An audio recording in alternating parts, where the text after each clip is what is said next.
Graça e paz, irmãos.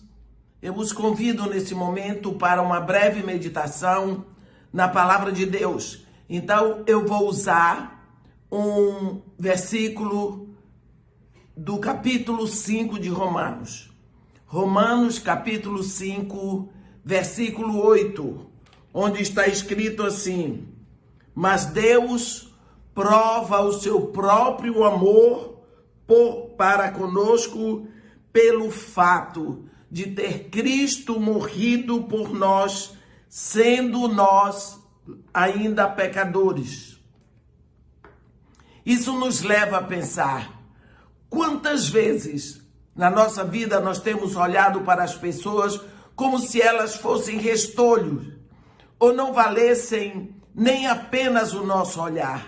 Passamos por elas na rua, não damos um bom dia, uma boa tarde, uma boa noite, porque estão jogadas. Pregamos repetidas vezes que o Deus nosso Pai é Jeová Elohim, aquele que tem em si todo o poder da criação. Mas a nossa atitude, muitas vezes, é expressa naquilo que fazemos que verbalmente dizemos, mas o nosso comportamento não condiz com o que expressamos. Olha, precisamos crer que sementes são enterradas sob o solo de aparências que não agradam aos nossos olhos. Se Deus me criou no ventre da minha mãe, Ele criou aquele outro também.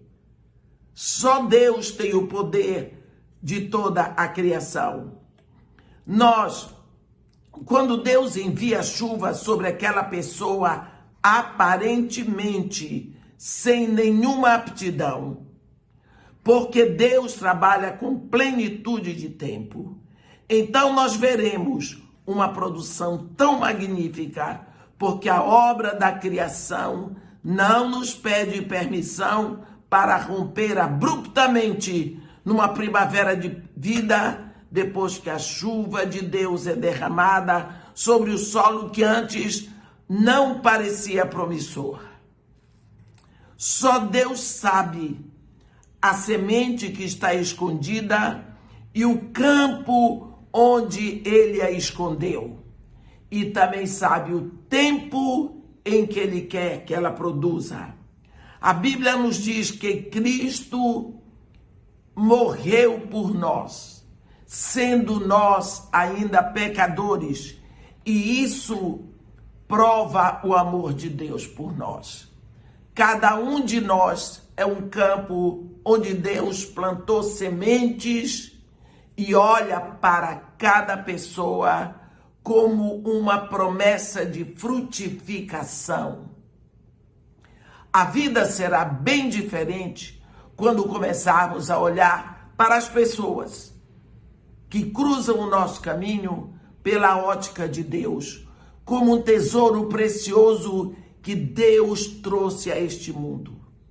Ele é o Criador. Está escrito lá em Eclesiastes, no capítulo 3, versículo 11. Todas as coisas fez Deus formosas no seu devido tempo.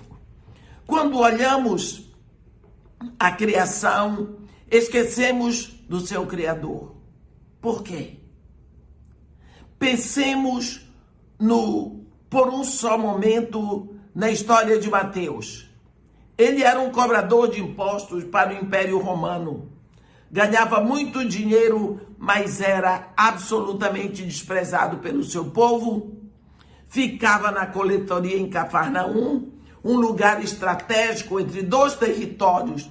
Um território dominado por Herodes Antipas, o outro dominado por Herodes Filipe. E ali ninguém entrava para vender se não pagasse o imposto. E ele era terrível. Um dia, nós lembramos que ninguém gostava dos coletores de impostos, ou cobradores de impostos, por isso ele era um homem solitário. na hora precisa de um dia, como tantos outros dias, Jesus entrou ali. E quando Jesus entrou na coletaria, ele não tinha que pagar nada. Talvez foi a única pessoa que entrou ali e não ia pagar. O propósito que o levou Jesus ali era só de Jesus, foi a única vez que aconteceu na vida de Mateus. Certamente Mateus se assustou ao ver Jesus entrar e esperou a declaração do pagamento, porque era isso que todo mundo ia fazer ali. Esse era o comportamento.